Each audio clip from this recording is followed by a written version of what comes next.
Hello there people, and welcome back to the Gamer Muscle YouTube channel. Now if you've been watching our videos over the last couple of months, you'll know that we are humongous fans of Day of Infamy. And Day of Infamy, for those of you that don't know, is essentially a new version of Day of Defeat, built by the developers of Insurgency.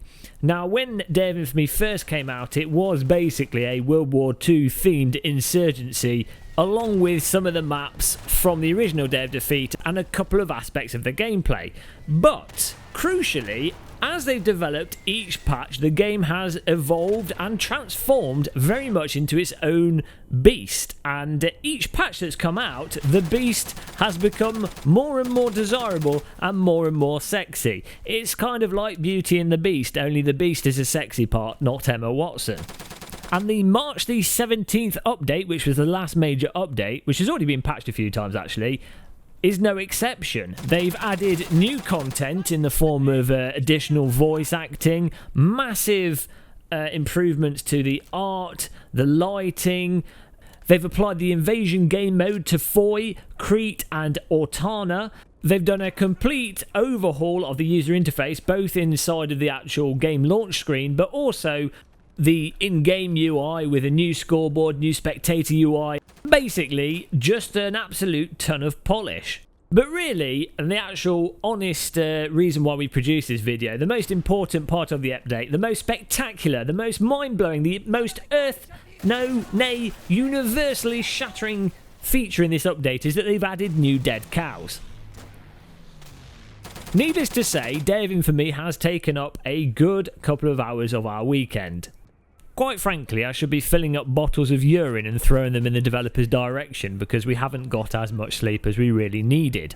Now, outside of the general polish, which just shows how actively this is being developed, I said it in the previous video, this game has such superb pacing to it in that you've got the full range of gameplay, where sometimes it's completely hectic and you're running around and it's pure reaction based gameplay, but often you'll go from that to being in a really silent moment trying to sneak around and take someone out by surprise and not get detected whilst manoeuvring around a tight building. Then other times you'll be in a big open battlefield with everyone charging along and planes flying along, bombing the crap out of everything.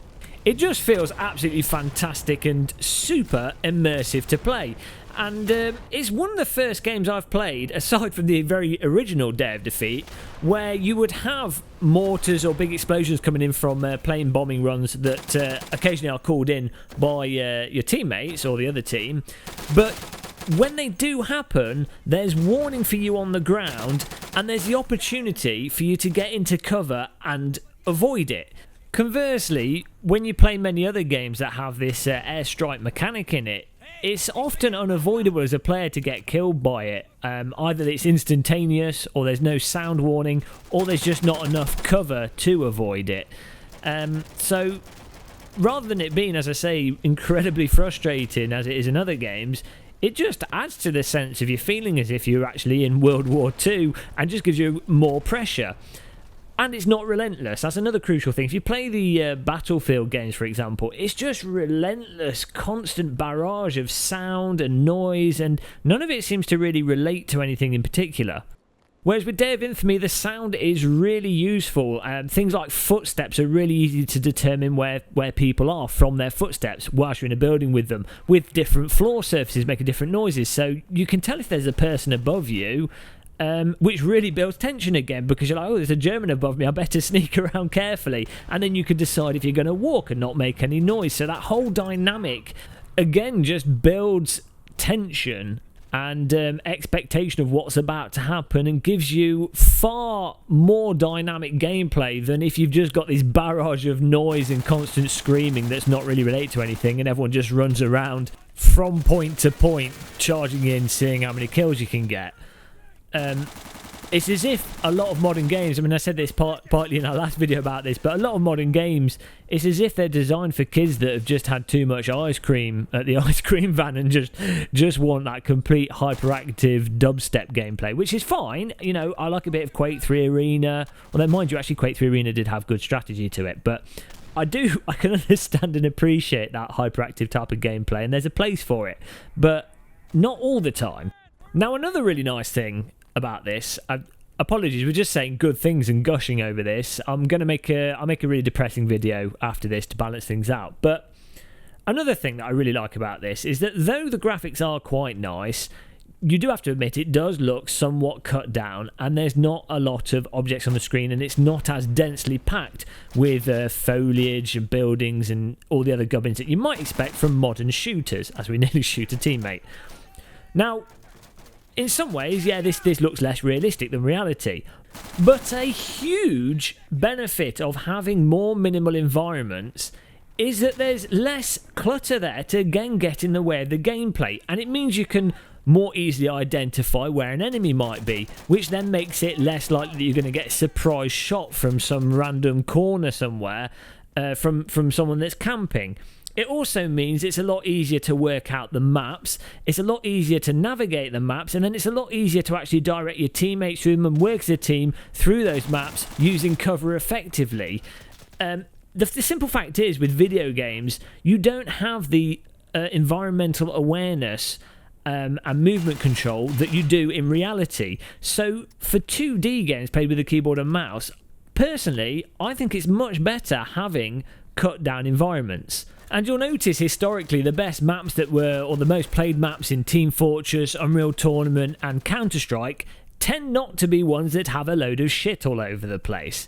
Again, for some reason, I guess screenshots and selling game sales to 12-year-olds, a lot of recent shooters seem to just stick shit everywhere. It's like we've got to make every game a tech demo for how many objects you can render on the screen.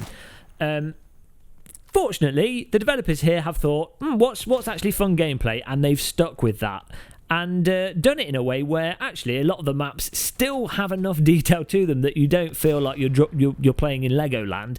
It actually does feel really immersive still. I seem to have managed to have triggered myself there just by thinking about modern video games.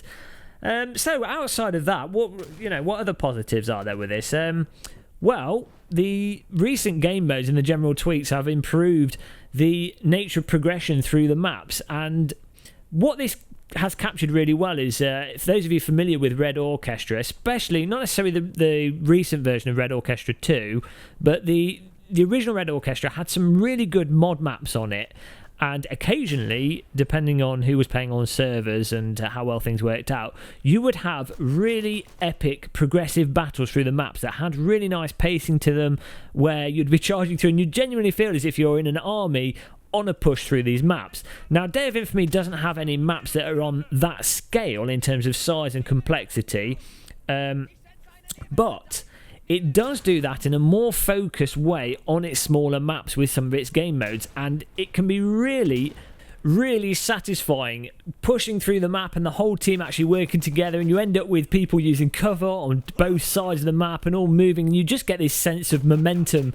And as I say, you get a pacing there where sometimes the other team might actually interrupt it with some good camping or some good strategic play, and then everyone has to go for a push again. Sometimes you'll be on a server where your team's a little bit disorganised and they're not communicating, and then all of a sudden someone will come in and actually start using voice communications properly and organise things. And it's just really satisfying, and it's just something you just don't see in many modern games. And here you see here, we're just sneaking through, we're just trying to find the last guy on the map, quietly going through. He takes out the guy that was on the right hand side. I sneak in, check the left. I didn't know it was just one person, but my teammate, I'm covering him to the right. He can get a shot before me, but he takes him out, and that was the end of that map. Bullet to the face. But it's just really nice, and this little sneaky bit you saw here at the end of this clip was after a completely epic barrage of smoke grenades, HE grenades, and everyone charging and trying to capture this church, which we only just did with a fraction of I think we had like 5 seconds left, and we're on the last wave to get through, and it was right to the wire. And having wasted far too much of my time on this game this weekend, that did happen quite a few times. So it's not just coincidence, it's by design, with the way the maps are set up, the way the spawning is set up, and the way the round times are set up. So there you pretty much have it. It's a work of art. I honestly think this is one of the best games I've played this year. I mean, we've got Rocket League, which is it's proper arcade car football, but probably the best sports game that's ever been made in recent times. Obviously, we've got the driving simulators. We've got a bit of an addiction for them, and they're always fantastic. And then we've got some of the new VR titles that are just really interesting and really innovative because they are VR and it's all explorational games design. But in terms of classic game design, taking the best of what's been established in FPSs and then incorporating gameplay that gives you tension, has a range of gameplay from fast action to slow, more methodical gameplay, tactics, but also on a public server with you just jumping in and be able to play straight away. Day of Infamy is just superb, and I think it really is a work of art, and the update just gradually improves it. So fantastic job by the developers of Day of Infamy. Thank you so much for the update. Thank you so much for continuing to develop this. We will keep looking at this game as it progresses forwards on the channel. Anyone watching this, if you haven't bought this game, you must have some kind of head injury. Maybe you fell off your bike. Maybe a boulder fell on you and you've got a concussion, because there's no real reason not to have this. I don't even think it's that expensive. So what are you doing? Go and get it now. I will see you guys in the next video we do. We'll be up tomorrow.